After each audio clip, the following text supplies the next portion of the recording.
além de Ti, nada além da Sua presença. Para quem nós iremos, Senhor? Para quem nós iremos se somente Tu tens as palavras de vida eterna, Yeshua?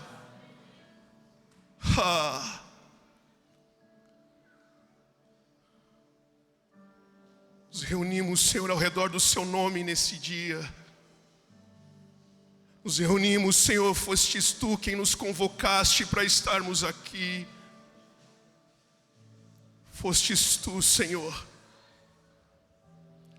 E aqui estamos, Senhor, para declarar que Tu és santo, que Tu és sublime, que Tu és bendito, que Tu és aquele que veio e que virá, que Tu és aquele que veio e que virá.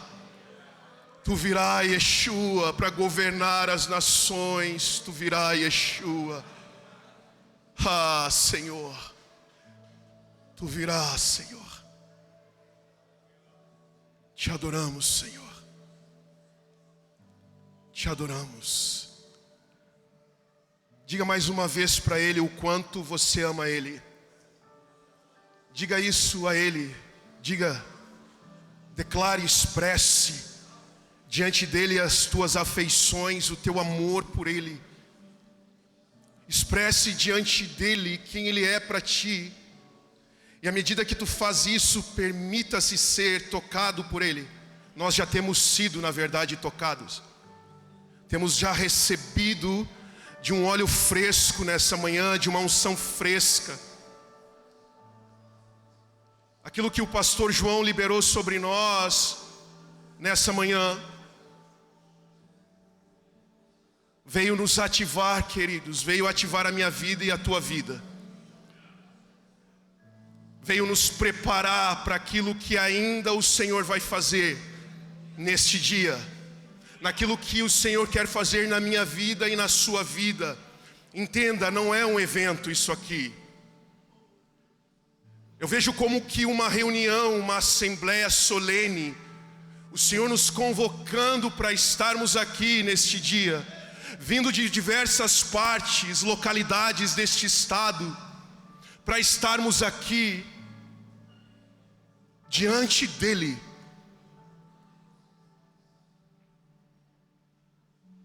O Senhor está, queridos, nos reconectando, nos trazendo o meu coração e o teu coração. Talvez você nem saiba ao certo por que você veio, talvez porque tenha sido convidado, ou porque, vamos lá ver o que dá.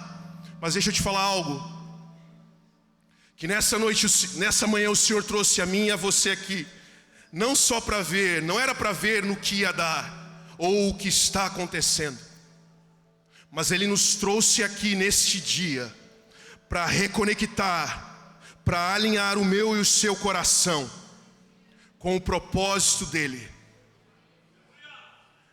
para reconectar o meu e o seu coração, alinhar os nossos corações, a nossa identidade e quem nós somos nele. E na primeira sessão nós fomos preparados. E o Espírito Santo tem as suas formas de fazer, e graças a Deus por isso. Eu amo o Espírito Santo da forma como ele se move, da forma como ele faz, porque vai muito além da minha e da tua expectativa.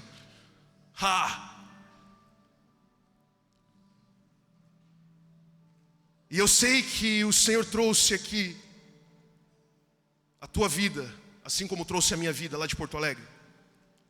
Mas eu sei que há pessoas específicas aqui dentro nessa manhã e que vão chegar ao longo desse dia.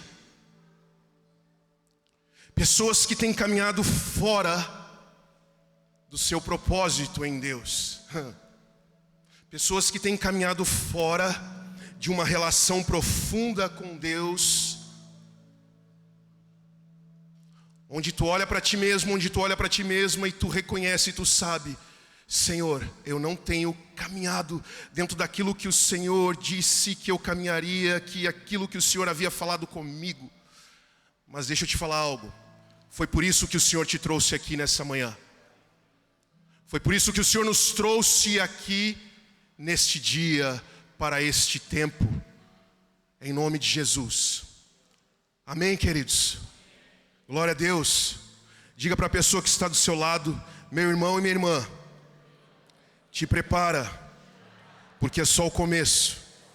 Até o final do dia, o Senhor vai te pegar por dentro, e tu vai sair daqui totalmente transformado, transformada pela realidade da presença e da glória de Deus, em nome de Jesus, em nome de Jesus.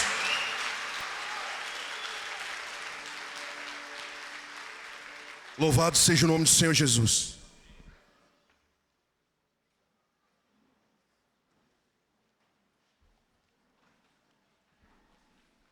Aleluia.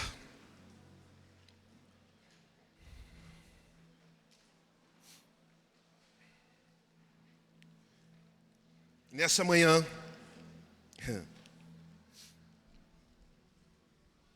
eu vejo o Espírito Santo, como eu disse para vocês, dentro de uma construção.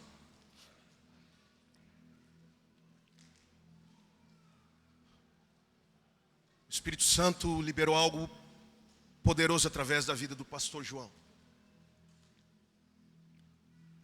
Como eu disse, nos preparando, queridos, restaurando, ativando a nossa fé. Porque é impossível receber tudo aquilo que Deus quer fazer nas nossas vidas sem esse elemento chamado fé. Uma fé nele, uma fé em quem ele é, uma fé na sua palavra, uma fé, na verdade, que ele estabeleceu sobre a minha e a tua vida. E cabe a mim, e é sempre muito difícil, eu confesso para vocês, eu sinto temor e tremor de realmente falar aquilo que o Senhor quer que eu fale, quer que eu comunique. Mas coube a mim nessa manhã dar continuidade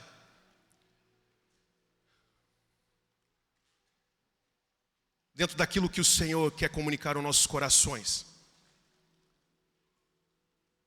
Eu quero te convidar a abrir um texto que está lá em Hebreus, capítulo 7. Vamos ler alguns versículos. Eu nos vejo nessa manhã como que nós caminhando, como que entrando cada vez mais fundos, mais profundos no rio do Espírito Santo. E coube a mim nessa manhã falar sobre o sacerdócio de todos os santos. Que não é apenas uma teoria, não é apenas um conceito. Mas quando nós entendemos a implicação disso, isso faz todo sentido na minha e na tua vida. Hebreus capítulo 7, versículo 1 diz assim: porque este Melquisedeque, rei de Salém, sacerdote do Deus Altíssimo, foi ao encontro de Abraão, quando este voltava da matança dos reis e o abençoou. E foi para ele que Abraão separou o dízimo de tudo. Primeiramente, o nome dele significa rei de justiça. Depois também é rei de Salém, ou seja, rei da paz. Sem pai, sem mãe, sem genealogia, ele não teve princípio de dias, nem fim de existência. Mas feito semelhante ao Filho de Deus, permanece sacerdote para sempre. Vejam como era grande esse a quem Abraão, o patriarca, pagou o dízimo, tirado dos melhores despojos. Ora, os que dentre os filhos de Levi recebem o sacerdócio têm ordem de acordo com a lei, de recolher os dízimos do povo, ou seja, dos seus irmãos, embora estes sejam descendentes de Abraão. Entretanto, aquele cuja genealogia não se inclui entre os filhos de Levi, recebeu dízimos de Abraão e abençoou aquele que havia recebido as promessas. Aliás, aqui os que recebem dízimos são homens mortais, porém ali o dízimo foi recebido por aquele de quem se testifica que vive. E por assim dizer também Levi, que recebe dízimos, pagou-o na pessoa de Abraão. Versículo 11. Portanto, se a perfeição fosse possível por meio do sacerdócio levítico, pois foi com base nele que o povo recebeu a lei, que necessidade haveria ainda de que se levantasse outro sacerdote segundo a ordem de Melquisedeque, e não segundo a ordem de Arão? Pois quando se muda o sacerdócio, necessariamente muda também a lei. Porque aquele de quem são ditas estas coisas pertence a outra tribo, da qual ninguém prestou serviço diante do altar. Pois é evidente que o nosso Senhor procedeu de Judá, tribo a qual Moisés nunca falou nada a respeito de sacerdócio. E isto é ainda muito mais evidente quando, à semelhança de Melquisedeque, surge outro sacerdote, constituído não conforme a lei de mandamento carnal, mas segundo o poder da vida que não tem fim, porque dele se testifica: você é sacerdote para sempre, segundo a ordem de Melquisedeque.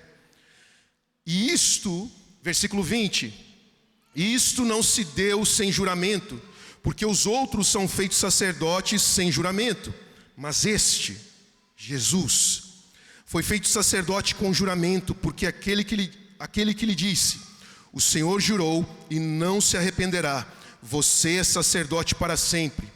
Por isso mesmo Jesus se tornou fiador de superior aliança. Ora, os outros são feitos sacerdotes em maior número, porque a morte os impede de continuar. Jesus, no entanto, porque continua para sempre, tem o seu sacerdócio imutável. Por isso também pode salvar totalmente os que por ele se aproximam de Deus, vivendo sempre para interceder por eles. Porque nos convinha um sumo sacerdote como este, santo, inculpável e sem mácula, separado dos pecadores e exaltado acima dos céus, que não tem necessidade, como os outros sumos sacerdotes, de oferecer sacrifício todos os dias, primeiro por seus próprios pecados, depois pelos do povo, porque fez isto uma vez por todas, quando a si mesmo se ofereceu. Porque a lei constituiu homens sujeitos a fraquezas como sumos sacerdotes, mas a palavra do juramento, que foi posterior à lei, constituiu o Filho perfeito para sempre. Amém?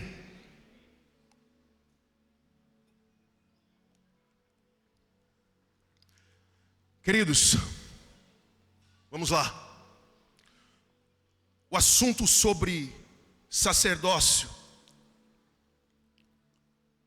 é muito mais amplo, muito mais profundo, muito mais vasto do que a gente pode imaginar. Porque o sacerdócio não é apenas uma função. Quando nós falamos de sacerdócio, nós não estamos falando apenas de uma função ministerial, mas sim da nossa identidade, ou um dos aspectos da nossa identidade em Deus.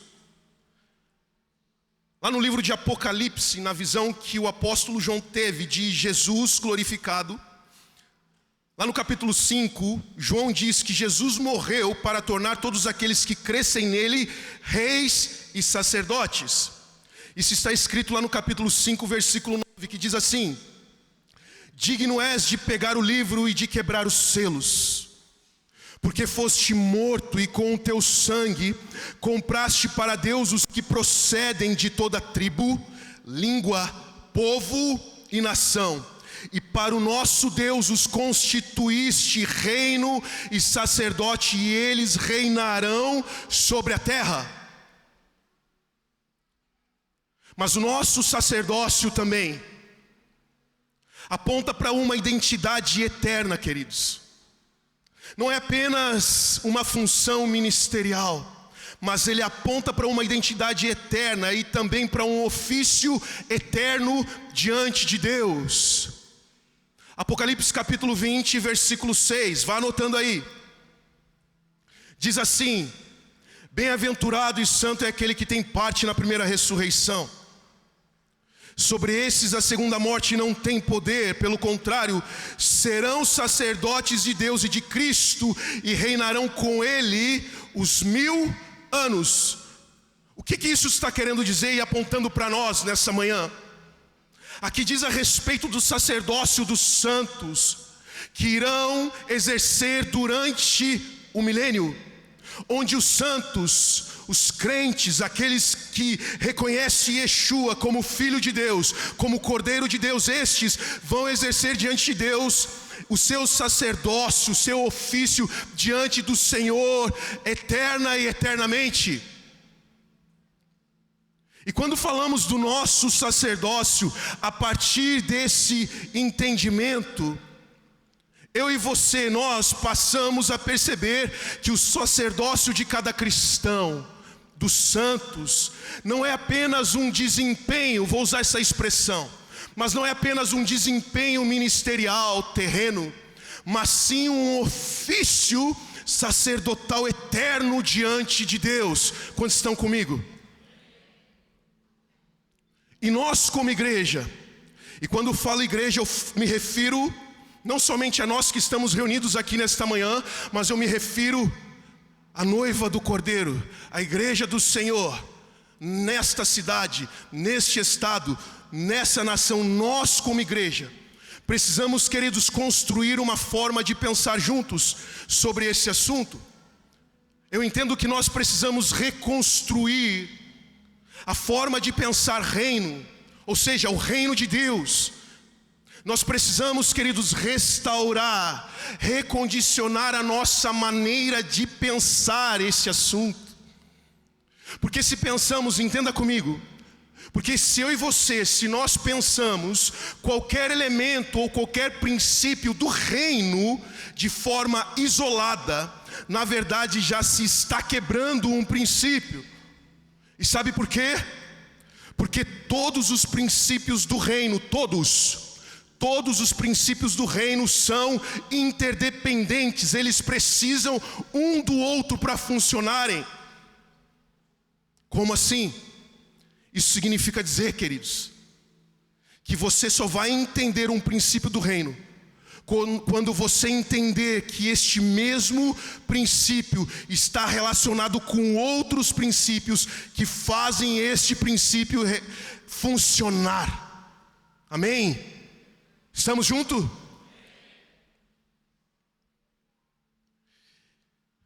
Vamos entender um pouco melhor isso. Quando aparece a figura de um rei nas Escrituras, ele é um sacerdote. O primeiro rei que aparece nas Escrituras é um sacerdote. Isso está lá em Gênesis 14, que fala a respeito de um rei de Salém, um rei de justiça, chamado Melquisedeque. E depois a gente não vê mais alguém que seja rei e sacerdote ao mesmo tempo. Nós não vemos mais nas Escrituras, até que aparece então Davi, que era da linhagem messiânica de Judá. E Jacó, lá em Gênesis 49, quando ele abençoou os seus 12 filhos, e dentre os seus 12 filhos estava Judá. Quando Jacó abençoa Judá, ele declara que do seu descendente, ou que o descendente de Judá receberia um cetro. E o que é esse receber o cetro? Qual é a importância e o significado? Queridos, isso representava uma nova ordem de governo a ser estabelecida. Era isso que Jacó estava declarando sobre Judá, uma nova ordem de governo a ser estabelecida. E que ordem de governo é essa? De um reino de sacerdotes. E qual é a natureza, queridos, do reino de Deus? Nós lemos em Apocalipse 5. É um reino sacerdotal. A natureza do reino de Deus é sacerdotal. Então, se pensamos reinos, vamos lá, sem entender a interdependência ou a dependência deste princípio, de que existe dentro do reino de Deus um tipo de gente específica, a integridade deste reino fica comprometida. E por que, pastor, fica comprometida? Porque o reino de Deus é constituído por um tipo de gente específica. Diga para a pessoa que está do seu lado: o reino de Deus é constituído por um tipo de gente específica. E quem são essas pessoas? Pessoas que entendem o seu ofício sacerdotal. E quando nós entendemos isso, ao menos em mim gera um temor profundo, Porque isso é muito sério, queridos. Porque isso aponta para a minha e para a tua responsabilidade, para a nossa responsabilidade, não só de forma pessoal, mas também de forma coletiva. A nossa responsabilidade diante de Deus, porque o reino de Deus é formado por um tipo de gente que entende o seu ofício sacerdotal diante de Deus, mas não só diante de Deus, mas entende o seu ofício sacerdotal diante da igreja, diante dos santos, e não só isso, mas também entende o seu ofício sacerdotal diante do mundo, diante da sociedade, de um mundo desprovido da realidade de Deus, de um mundo desprovido do conhecimento do Cristo. Então, quando eu e você nós oramos com esse entendimento e com essa consciência de quem somos diante de Deus, que fazemos parte de um reino sacerdotal, nós estamos ministrando a Deus através das nossas orações. Nós estamos ministrando aos santos, uns aos outros, através das nossas orações. Nós estamos ministrando ao mundo, à sociedade, a esta cidade, a este estado, a esta nação, através das nossas orações. Entenda algo comigo nessa manhã. Quando os discípulos, lá em Mateus 6, isso está registrado no Evangelho de Lucas também, quando eles pedem a Jesus para que ensinassem a orar: mestre, ensina-nos a orar. Eles estavam perguntando a Jesus, perguntando a ele sobre o tipo de oração de Jesus. Porque se nós pararmos para pensar, todos aqueles discípulos, todos eles foram ensinados desde sempre na Torá. Todo sábado eles estavam na sinagoga. Ou seja, ensinar a orar, como assim? Teoricamente, religiosamente, eles já sabiam. Mas quando eles olham para Jesus, eles viram que a oração de Jesus não era normal, não era comum. Então, quando ele fala: mestre, ensina-nos a orar, Jesus na verdade estava sendo questionado sobre o seu sacerdócio, de como ele ministrava a Deus por meio da oração. Ele responde então para aqueles que ele, Yeshua, Jesus, como ministro de Deus, a oração dele diante de Deus, como sacerdote e ministro, era para que sim, o reino de Deus viesse sobre a terra. Estão entendendo? Me ajuda aí. Estão entendendo? Então, queridos, as nossas orações trazem este peso, porque Yeshua ensinou aqueles homens a declararem: vocês vão orar assim: Pai nosso que está no céu, santo, santificado, como declaramos aqui, é o teu nome, não há ninguém como tu. E ele diz: venha o teu reino, venha as realidades e poderes de um reino vindouro aqui e agora. E as nossas orações trazem este peso, porque o reino de Deus só é manifesto na terra através de um tipo de gente. E que tipo de gente é esse? Homens e mulheres que entendem o seu ofício sacerdotal. E dentro de um conceito, dentro de um entendimento conceitual, vamos dizer assim, qual é o papel de um sacerdote? O que é um sacerdote? Em Hebreus, lá em Hebreus, fala que sacerdote são homens separados, homens e mulheres, separados às coisas concernentes a Deus. O sacerdote é um ministro de Deus, e por ser um ministro de Deus, ele se torna representante de Deus na terra. E qual é a função de um sacerdote?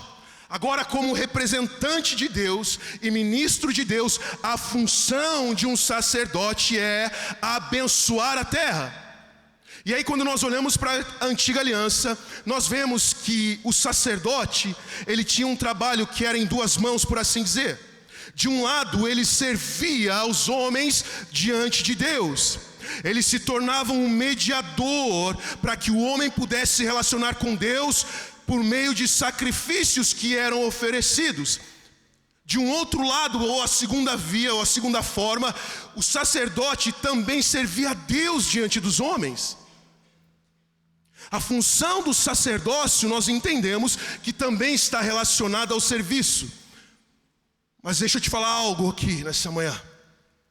A primeira função do sacerdócio se chama adoração.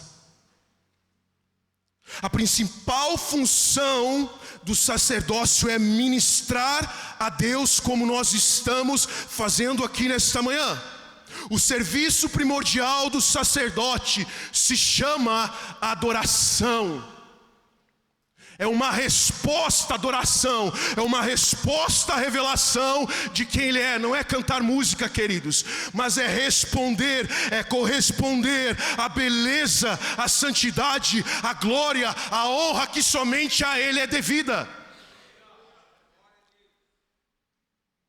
E não existe serviço efetivo aos santos, ao mundo, sem um serviço a Deus por meio da adoração. Primeiro nós servimos a Deus, e só depois nós servimos aos santos e ao mundo. Mas também, queridos, o nosso sacerdócio está assim, relacionado no serviço uns com os outros, ou uns aos outros. Então isso me leva a entender que até nas coisas mais simples da vida, eu e você devemos pensar no nosso sacerdócio. Sim, lá dentro do seu emprego, lá dentro da sua escola, lá dentro da universidade, lá dentro do seu negócio, você precisa pensar sacerdócio. Você precisa pensar que é um representante do Senhor lá naquele lugar, para declarar: Senhor, venha o teu reino aqui e seja feita a sua vontade, como já é no céu. Como pais,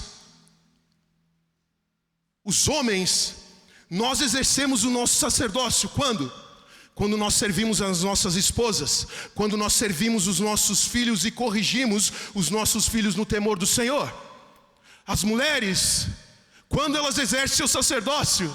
Quando elas servem aos seus maridos, quando elas servem os seus filhos e corrigem os seus filhos no temor do Senhor. Faz sentido?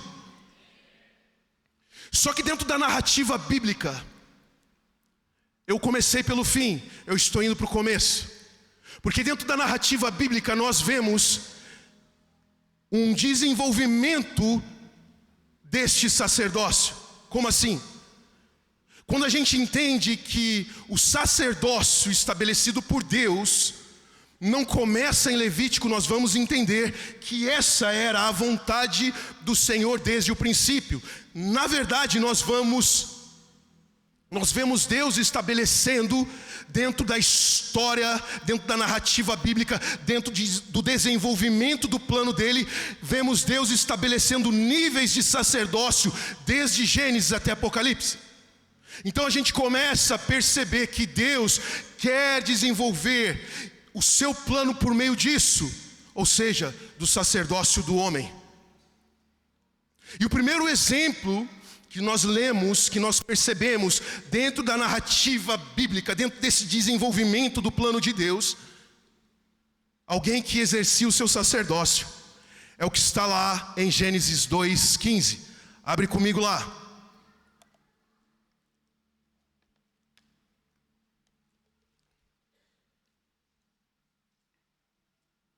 Gênesis 2:15. Diz assim: o Senhor Deus tomou o homem e o colocou no jardim para o cultivar e o guardar. O primeiro exemplo de sacerdócio que nós conseguimos perceber nas Escrituras é o sacerdócio de Adão. Porque quando nós olhamos para Gênesis, a gente percebe que Deus não providenciou um sacerdote enquanto Adão e Eva estavam no jardim com ele, porque eles não precisavam de um sacerdote.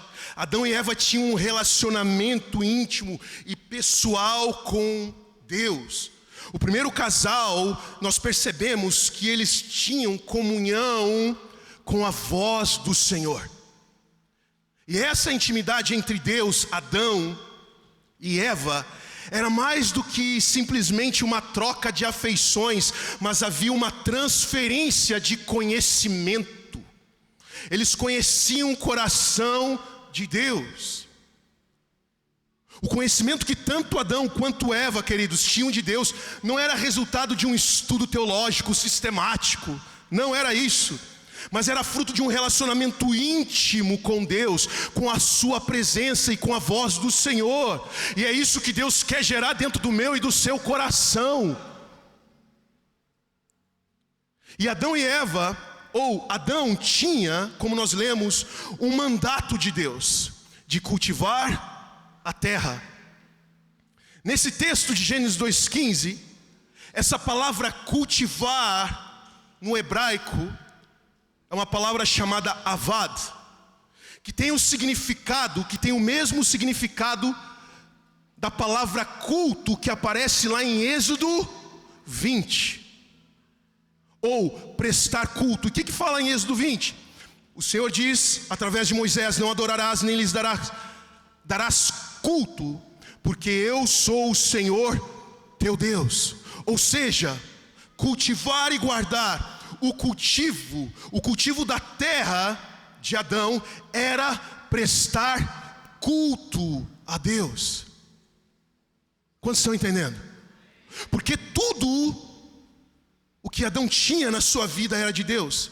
Adão era um sacerdote, ele trabalhava, mas não era um trabalho, ele estava prestando culto a Deus. Entenda, o seu trabalho não é um trabalho. Você, como aquele que entende que está dentro de um ofício sacerdotal, você está prestando culto a Deus. E quando nós entendemos isso, muda tudo. Muda tudo. Porque Adão, ele ministrava a Deus como um sacerdote, queridos.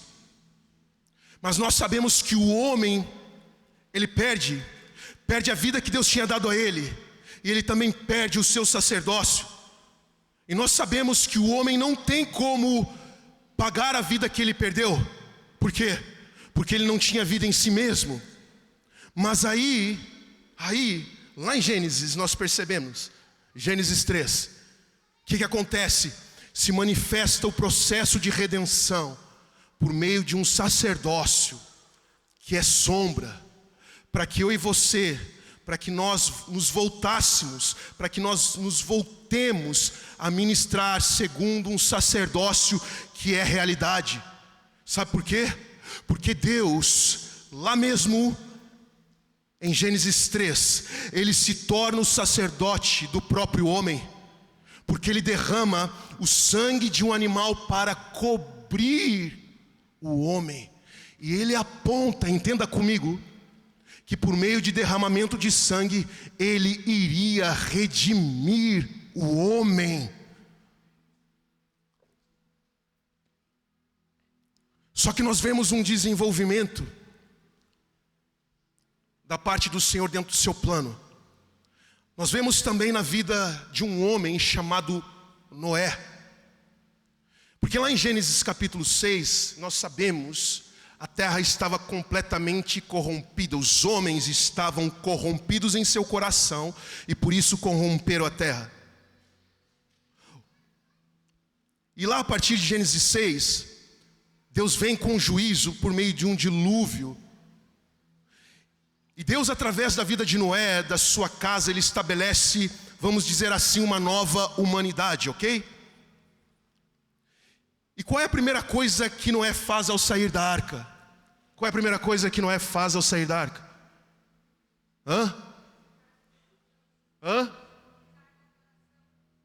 Um altar de adoração. Ele levanta um altar e ele oferece um sacrifício de sangue.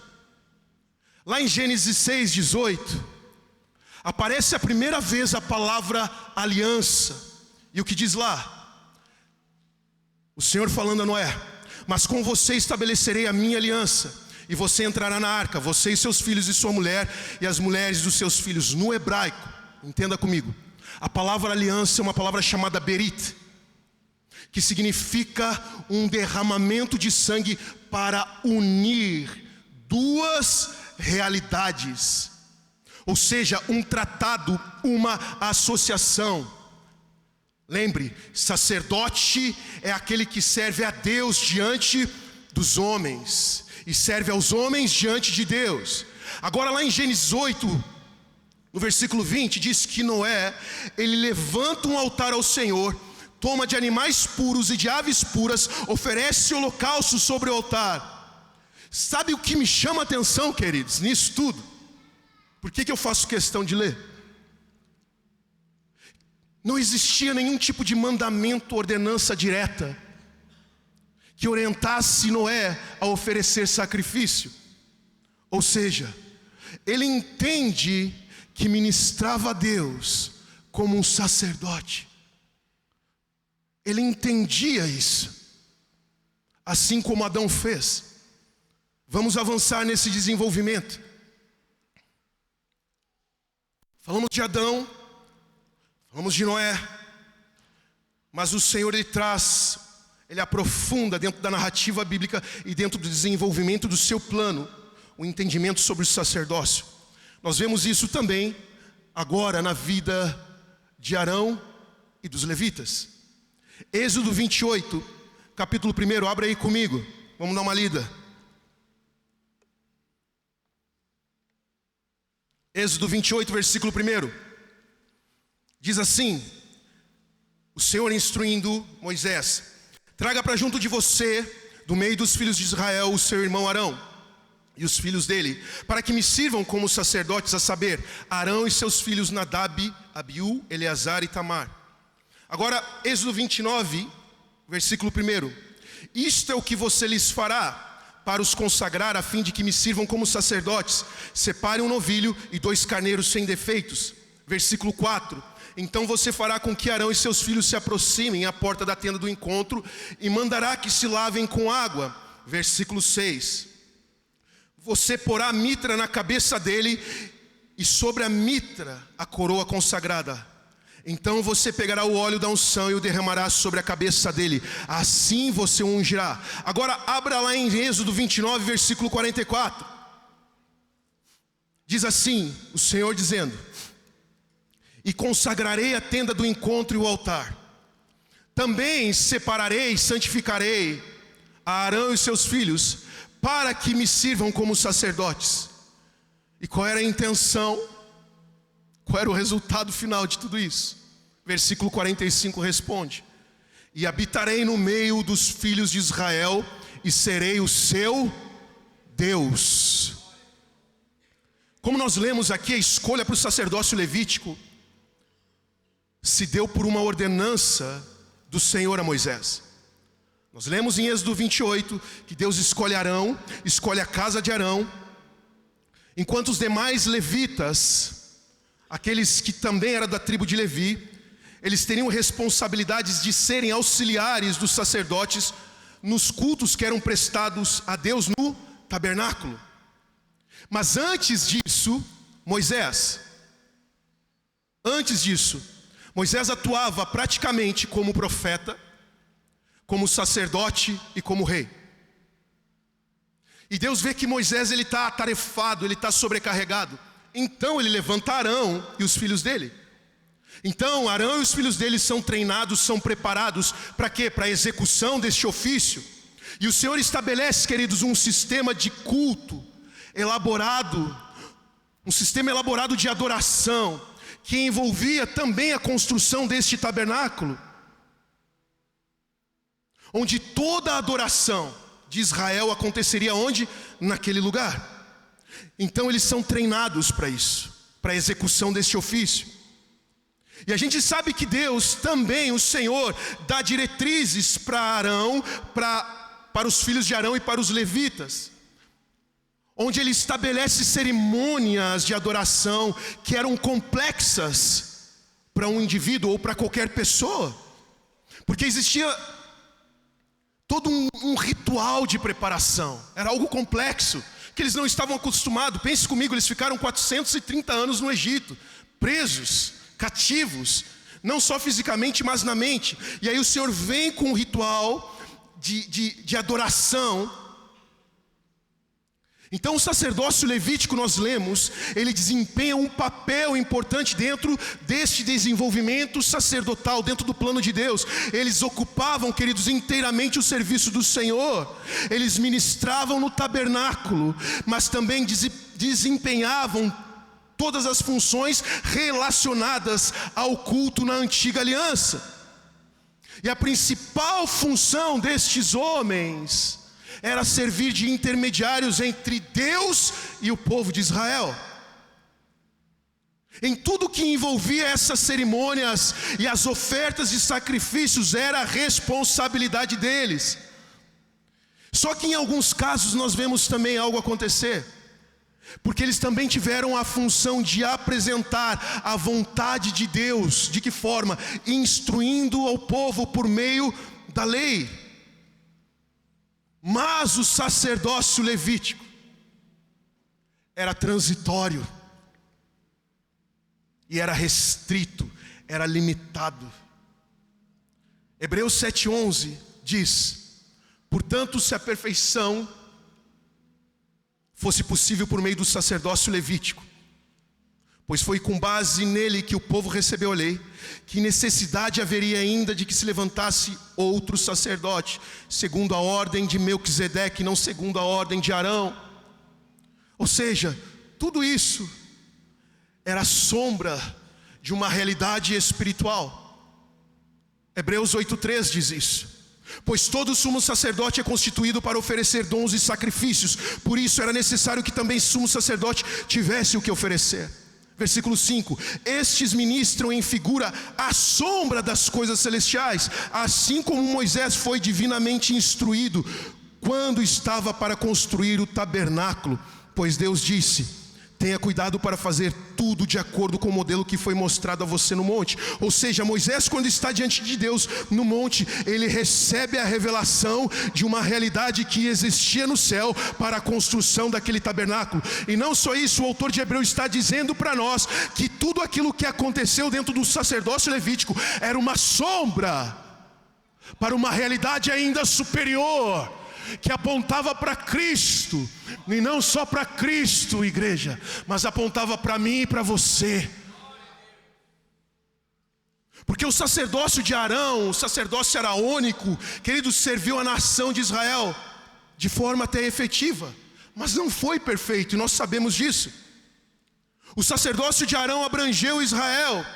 Já o sacerdócio de Yeshua, já o sacerdócio de Jesus, abrange todos os povos, de todas as tribos, línguas e nações. Nós lemos em Apocalipse 5:9.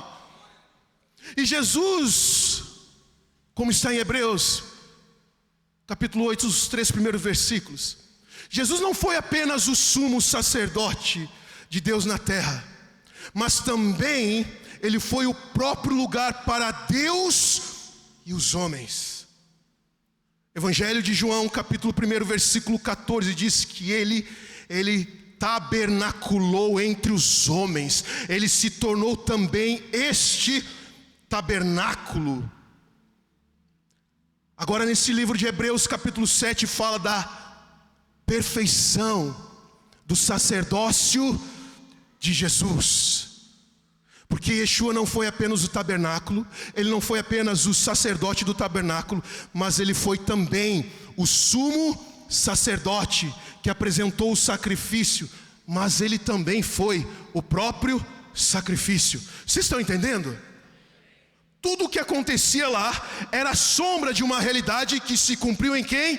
Em Yeshua, em Jesus. E aí é que está. Todo cristão, todo crente nascido de novo, foi convidado a entrar neste relacionamento sacerdotal com Jesus, com Deus. E por que Deus ofereceu estender este ministério do sacerdócio? Por que isso chegou até os nossos dias? Porque o reino de Deus é constituído por um tipo de gente específica. E quem são estes? Sacerdotes. Porque é um sacerdócio instituído pelo próprio Pai, um sacerdócio real. Abre comigo em 1 Pedro capítulo 2, versículo 9, por favor. Não, versículo 1. 1 Pedro capítulo 2, versículo 1.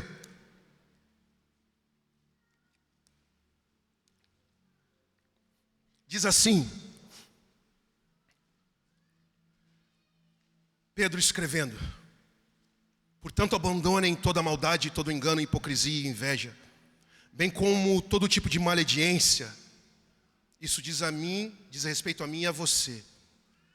Versículo 2: como crianças recém-nascidas, desejem o genuíno leite espiritual, para que por ele lhe seja dado crescimento para a salvação. Chegando-se a ele, versículo 4, chegando-se a ele, a pedra viva que vive, rejeitada sim pelos homens, mas para com Deus eleita e preciosa. Também vocês, como pedras que vivem, são edificados casa espiritual para serem, vamos lá, me ajuda aí, para serem sacerdócio santo. Pedras vivas, eu e você. Eu sou uma pedra viva, você é uma pedra viva. Nós juntos nos tornamos uma casa espiritual para quê? Nos tornarmos sacerdócio santo, a fim de oferecerem sacrifícios espirituais agradáveis a Deus por meio de Jesus Cristo. Agora já não são sacrifícios de animais, já não é derramamento de sangue, mas são sacrifícios espirituais agradáveis a Deus por meio de quem? De Jesus. Versículo 6, por isso está na Escritura: eis que põe em Sião uma pedra angular, eleita e preciosa, quem nela crer não será envergonhado. Portanto, para vocês os que creem, esta pedra é preciosa, mas para os descrentes, a pedra que os construtores rejeitaram, essa veio a ser a pedra angular. Versículo 8: e a pedra de tropeço e rocha de ofensa, são estes os que tropeçam na palavra, sendo desobedientes, para o que também foram destinados. Versículo 9, chegamos. Vocês porém são, não é que serão, não é que foram, vocês porém são geração eleita. O que mais que diz aí? Sacerdócio real. O que mais que diz? Nação santa. O que mais que diz? Povo de propriedade exclusiva de Deus. Para quê? A fim de proclamar as virtudes daquele que os chamou das trevas para a sua maravilhosa luz. Versículo 10: antes eu e você, vocês nem eram povo, mas agora são povo de Deus. Antes não tinham alcançado misericórdia, mas agora alcançaram misericórdia. O que a gente vê, principalmente nesse versículo 9? Pedro aqui ele está trazendo para a igreja, como o Espírito Santo está trazendo para nós nesta manhã, porque aqui ele repete, ele cita quase metade de algo que o Senhor havia declarado através de Moisés sobre o povo judeu, sobre a casa de Israel, quando ele tira eles do Egito, quando ele estava conduzindo eles pelo deserto. E isso que Pedro fala, reafirma, está diretamente, entenda comigo, atrelado ao plano eterno de Deus para o seu povo. Ou seja, uma identidade que é eterna, não é um desempenho ministerial terreno, mas é uma identidade eterna diante dele. Lá em Êxodo 19, nós vemos isso. No versículo 3, a instrução que Deus dá a Moisés é: Moisés sobe ao monte para encontrar-se com Deus, e do monte o Senhor o chama e lhe disse: assim você falará à casa de Jacó e anunciará aos filhos de Israel: vocês viram o que eu fiz aos egípcios, e como os levei sobre asas como águia, e os trouxe para perto de mim. Versículo 5: agora pois, se ouvirem atentamente a minha voz e guardarem a minha aliança, vocês serão o quê? Minha propriedade peculiar. Pedro falou isso: dentre todos os povos, porque toda a terra é minha. Versículo 6, capítulo 19 de Êxodo: vocês serão também para mim um reino de sacerdotes, e não só isso, vocês também serão uma nação santa. Meu Deus!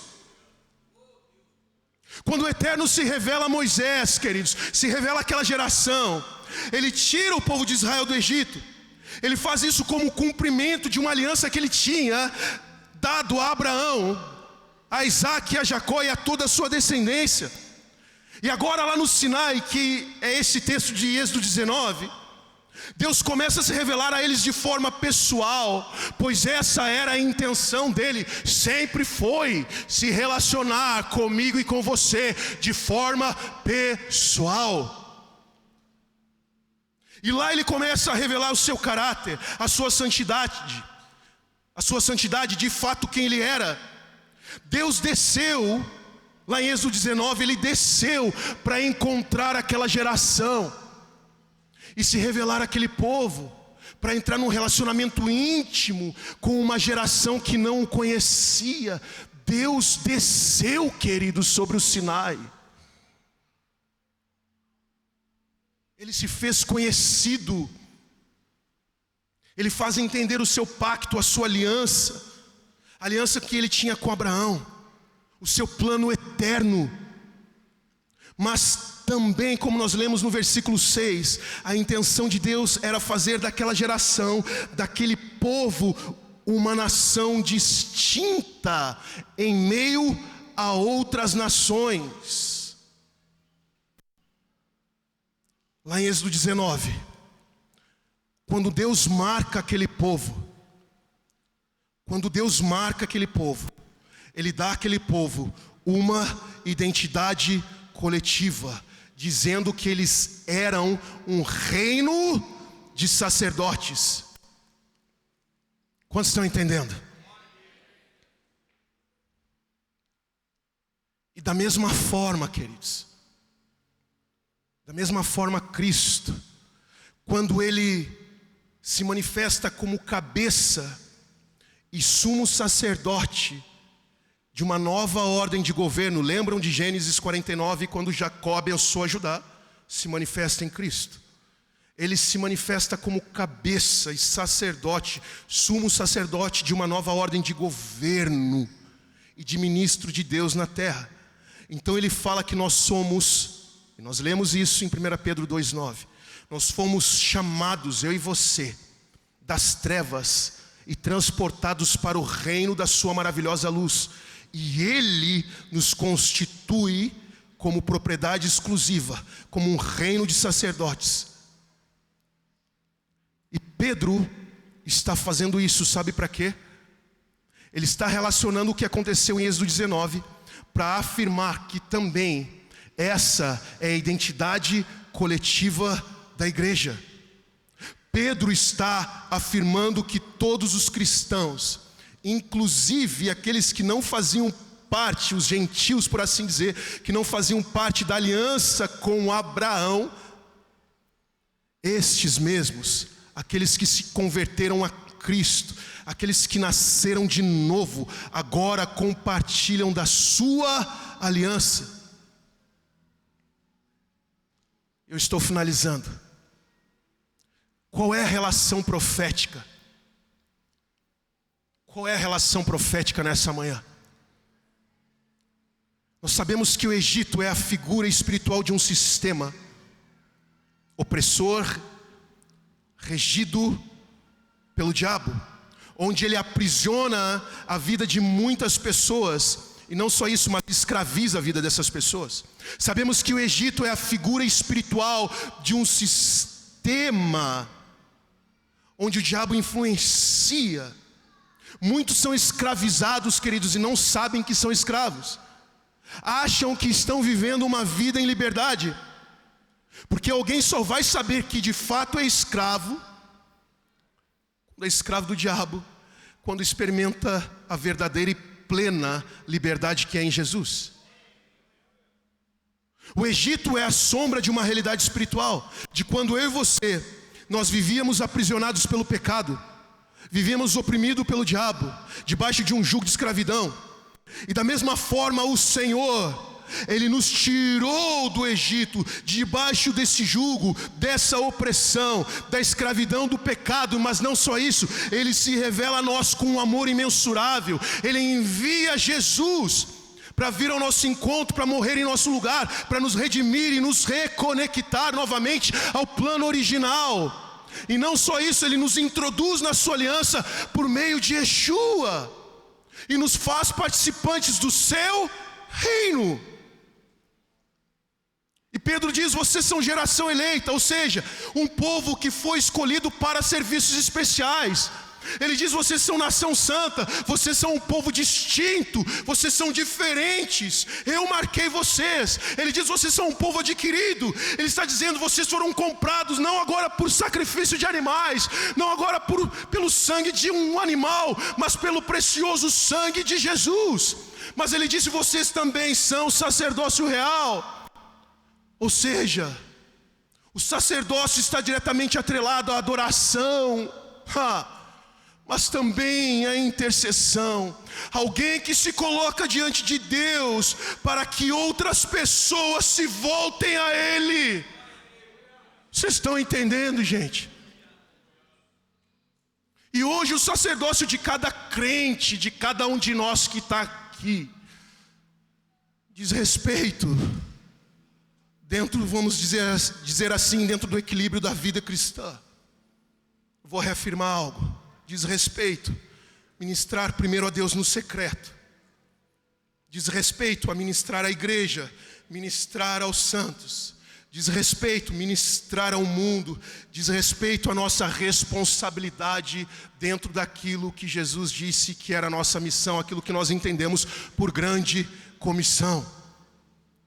Mas o meu e o teu sacerdócio começa no secreto, porque não tem como ministrar lá fora se eu não ministrar a ele primeiro. Não tem como eu ministrar ao irmão, à irmã, a cada um, se eu não ministrar primeiro a ele. Não tem como, não tem como, ninguém dá aquilo que não tem. E conectando Apocalipse capítulo 5, versículo 9, que diz: com teu sangue compraste para Deus gente de toda a tribo, língua, povo e nação, e tu os constituíste reino e sacerdotes para o nosso Deus, e eles reinarão sobre a terra. Conectando com esse texto de Pedro, esses dois textos dizem respeito, apontam para esse sacerdócio coletivo da igreja do Senhor.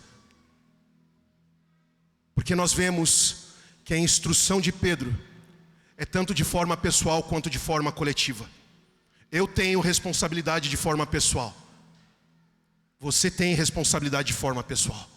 Mas nós temos uma responsabilidade ainda maior, que é de forma coletiva. Só que agora não é mais oferecer uma adoração ritualística ou cerimonial a Deus. Mas agora o meu e o teu trabalho é, sim, como nós lemos, é oferecer sacrifícios espirituais agradáveis a Ele. Sacrifícios espirituais agradáveis a Ele. Ou seja, existe um tipo de sacrifício que Deus se agrada, e existe um tipo de sacrifício que Deus não se agrada. A minha adoração, entenda isso, a tua adoração, o teu louvor, as tuas orações e intercessões se tornam agora este sacrifício. Estão entendendo? Em Romanos 12, de 1 a 3, Paulo ele instrui e exorta para que a minha e a tua vida e que os nossos corações sejam apresentados como sacrifício vivo, santo e agradável a Deus, como um culto racional, como um culto espiritual. É o meu e o teu coração sendo depositados diante do altar de Deus e dizendo: Senhor, me mata assim. Já não sou mais eu quem vivo, mas Cristo vive em mim. E é isso, queridos, que nós estamos fazendo nessa manhã, nesse dia. Iremos fazer durante este dia, de forma coletiva. E tudo isso aponta para a missão. Não a minha missão, não a tua missão, mas a missão que o Senhor já nos comissionou. Vão por todo mundo, preguem, façam discípulos. E uma última coisa, entenda comigo. Acredito que vocês já entenderam, mas deixa eu reafirmar. Sacerdote não é o pastor da igreja. Pastor é pastor, ok? Pastor é alguém que foi ordenado, separado por Deus para a edificação do corpo de Cristo. É o que está lá em Efésios 4. Mas pelo texto que nós lemos, nós entendemos que todo aquele que se tornou um discípulo de fato de Jesus, que nasceu de novo, somente este está habilitado a ser um sacerdote que vai trabalhar diante de Deus. Ou seja, em Cristo Jesus, todo discípulo, todo discípulo, vou repetir, todo discípulo pode acessar a Deus. Em Cristo, todo discípulo tem acesso ilimitado por meio do sangue do Cordeiro, é o que fala em Hebreus capítulo 10. E quando nós entendemos o nosso sacerdócio, entendemos que primeiramente é um serviço a Ele, a Deus, o resultado é que eu e você não vamos nos reunir aqui apenas para nos vermos, nós não vamos nos reunirmos nos cultos para simplesmente passar um tempo, mas nós iremos nos reunir para trabalhar. Nós iremos nos reunir para trabalhar. E qual é o nosso trabalho? Adorar, louvar e servir uns aos outros. Nós nos reunimos não mais para receber. Até podemos receber, e recebemos sim, mas primordialmente, nós nos reunimos para trabalhar. E o nosso trabalho é contemplá-lo e dar uma resposta à revelação de quem Ele é. Nós o adoramos, nós nos rendemos, nós ministramos uns aos outros, mas nós saímos daqui também e vamos ministrar lá fora. Amém? Se coloque de pé, por favor, por mais um instante.